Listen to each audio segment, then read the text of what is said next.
and Christians have suffered in pursuit of a homeland. For more than 60 years, they've endured the pain of dislocation. Many wait in refugee camps in the West Bank, Gaza, and neighboring lands for a life of peace and security that they have never been able to lead. They endure the daily humiliations, large and small, that come with occupation. So let there be no doubt, the situation for the Palestinian people is intolerable, and America will not turn our backs on the legitimate Palestinian aspiration for dignity, opportunity, and a state of their own.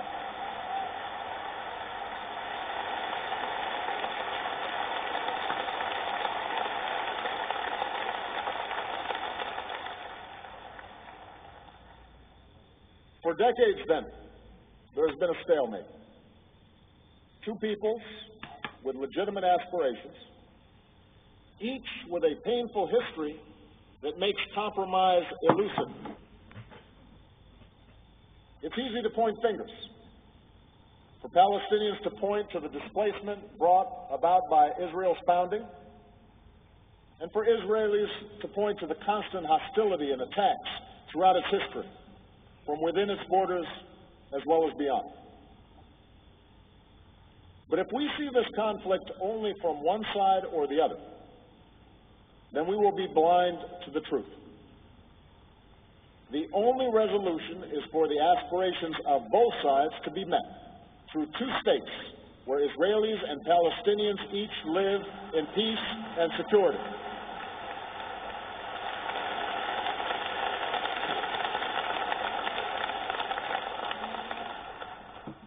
That is in Israel's interest, Palestine's interest, America's interest, and the world's interest. And that is why I intend to personally pursue this outcome with all the patience and dedication that the task requires. The obligations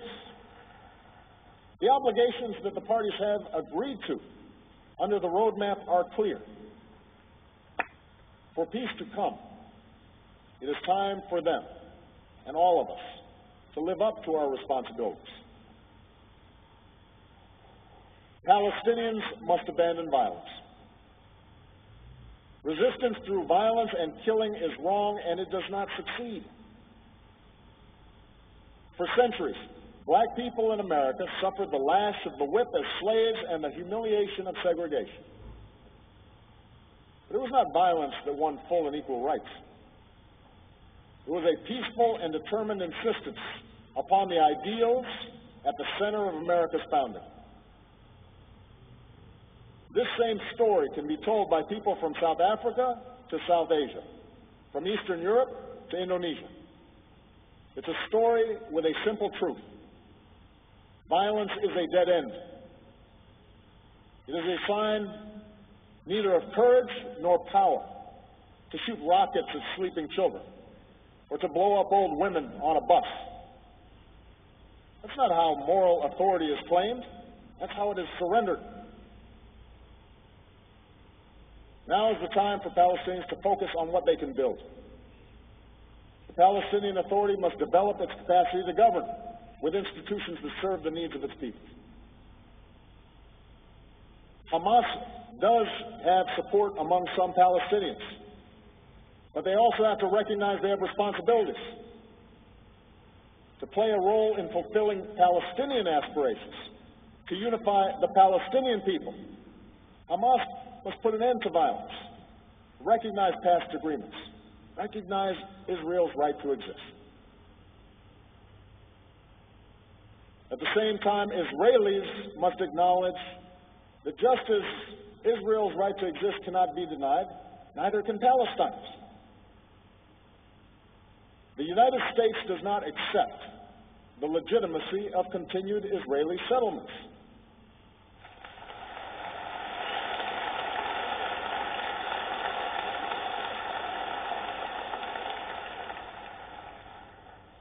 This construction violates previous agreements and undermines efforts to achieve peace.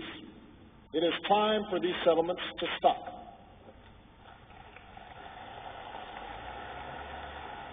And Israel must also live up to its obligation to ensure that Palestinians can live and work and develop their society.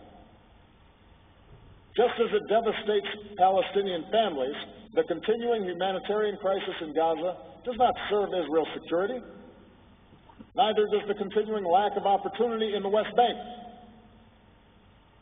Progress in the daily lives of the Palestinian people must be a critical part of a road to peace, and Israel must take concrete steps to enable such progress. And finally, the Arab states must recognize that the Arab Peace Initiative was an important beginning, but not the end of their responsibilities. The Arab-Israeli conflict should no longer be used to distract the people of Arab nations from other problems. Instead, it must be a cause for action to help the Palestinian people develop the institutions that will sustain their state, to recognize Israel's legitimacy, and to choose progress over a self-defeating focus on the past. America will align our policies with those who pursue peace. And we will say in public what we say in private to Israelis and Palestinians and Arabs. We cannot impose peace,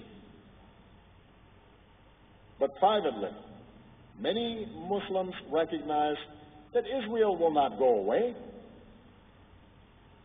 Likewise, many Israelis recognize the need for a Palestinian state. It is time for us to act on what everyone knows to be true. Too many tears have been shed. Too much blood has been shed. All of us have a responsibility to work for the day when the mothers of Israelis and Palestinians can see their children grow up without fear. When the Holy Land of the three great faiths is the place of peace that God intended it to be.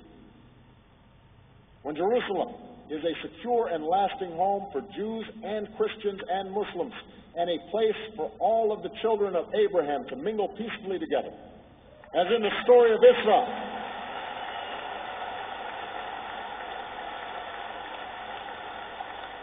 As in the story of Israel, when Moses, Jesus, and Muhammad, peace be upon them, joined in prayer.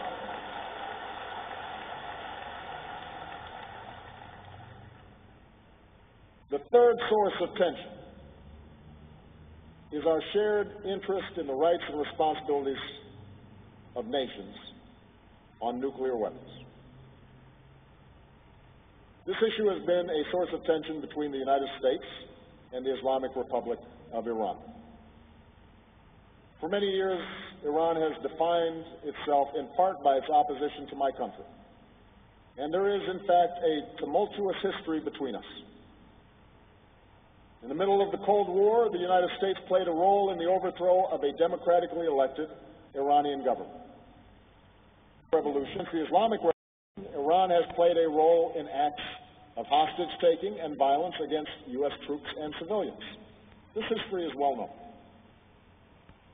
Rather than remain trapped in the past, I've made it clear to Iran's leaders and people that my country is prepared to move forward.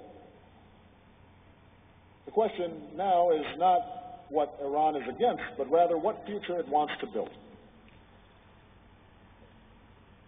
I recognize it will be hard to overcome decades of mistrust, but we will proceed with courage, rectitude, and resolve.